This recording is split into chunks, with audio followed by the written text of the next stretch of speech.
আপনি যদি পশ্চিমবঙ্গের বাসিন্দা হয়ে থাকেন তাহলে সেক্ষেত্রে তো আপনাদের কাছে একটা ভ্যালিড রেশন কার্ড রয়েছে। সে আপনাদের কাছে এসপিএইচএইচ থাকুক আর KSY 1 থাকুক 2 থাকুক। তো সেক্ষেত্রে রেশন কার্ড নিয়ে এবার কিন্তু বড়সড় সিদ্ধান্ত নিয়েছে রাজ্য সরকার এবং কেন্দ্র সরকার। হ্যাঁ বন্ধুরা, এই কাজটি যদি আপনি না করেন তাহলে সেক্ষেত্রে আপনাদের নাম রেশন লিস্ট থেকে বাতিল পর্যন্ত হয়ে যেতে পারে। তো কি বলা হয়েছে জানাবো, তবে তার পূর্বে আপনাদের কাছে কোন রেশন কার্ড রয়েছে অবশ্যই কমেন্ট বক্সে জানাতে ভুলবেন না। হ্যাঁ বন্ধুরা, মাঝে মধ্যেই সরকার রেশন নিয়ে নতুন নিয়ম জারি করে থাকে। এবারও তার ব্যতিক্রম খুব একটা হয়নি। রেশন নিয়ে নতুন নিয়ম জারি করা হয়েছে, যেখানে বলা হয়েছে যে নির্দিষ্ট একটি কাজ যদি আপনি না করেন সেক্ষেত্রে সেই ব্যক্তি রেশনের সুবিধা আর কোনোভাবে পাবেন না।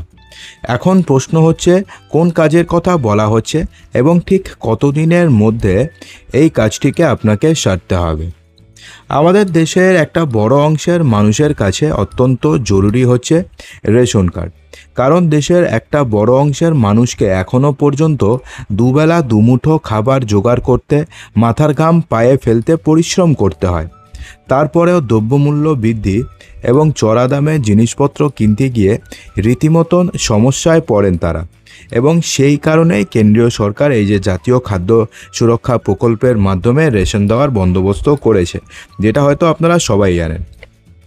তো রেশন নিয়ে কেন্দ্র সরকারের পক্ষ থেকে যে নতুন নিয়ম জারি করা হয়েছে সেই নিয়ম অনুযায়ী বহু গ্রাহকই কিন্তু রেশন কার্ড নিয়ে সমস্যায় পড়েছেন।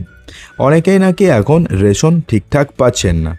তাই এবার কেন্দ্রীয় সরকারের তরফে সম্পূর্ণভাবে জানিয়ে দেওয়া হলো যে রেশন কার্ডে এই কাজটিকে আপনাকে দ্রুত সারতে হবে। আর বন্ধুরা, সম্প্রতি রেশন কার্ড নিয়ে কেন্দ্র সরকারের তরফে যে নতুন নির্দেশিকা জারি করা হয়েছে সেখানে উল্লেখ করা হয়েছে যে রেশন কার্ড যদি আপনাকে চালু রাখতে হয় তাহলে সেক্ষেত্রে আপনাদের KYC করা বাধ্যতামূলক হচ্ছে। আর যারা KYC করবেন না, KYC অথবা eKYC, তারা কিন্তু আর কোনোভাবে রেশন এই বিষয়ে সরকারের তরফে স্পষ্টভাবে জানানো হয়েছে যে রেশন প্রকল্পের সুবিধা যাতে স্বচ্ছ পথে পরিচালিত হতে পারে, রেশনের সুবিধা যাতে ন্যায্য এবং শুধুমাত্র বৈধ ব্যক্তিদের কাছেই পৌঁছয়, তার জন্য এই eKYC গুরুত্বপূর্ণ করা হচ্ছে। কারণ এটা খুবই সত্যি যে KYC করা না থাকলে পরে জালিয়াতি করার সম্ভাবনা থেকে যায়। তাই eKYC আপডেট করাটা অত্যন্ত জরুরি। তো সেক্ষেত্রে আপনাকে যদি KYC করতে হয় তাহলে আপনাকে কি করতে হবে?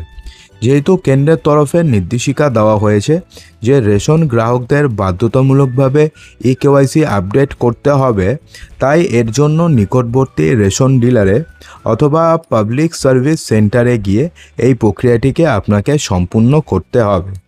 এর জন্য ডকুমেন্ট হিসাবে আপনাকে নিয়ে যেতে হবে আপনার আধার কার্ড, এবং রেশন কার্ড তো আপনাকে নিয়ে যেতেই হবে।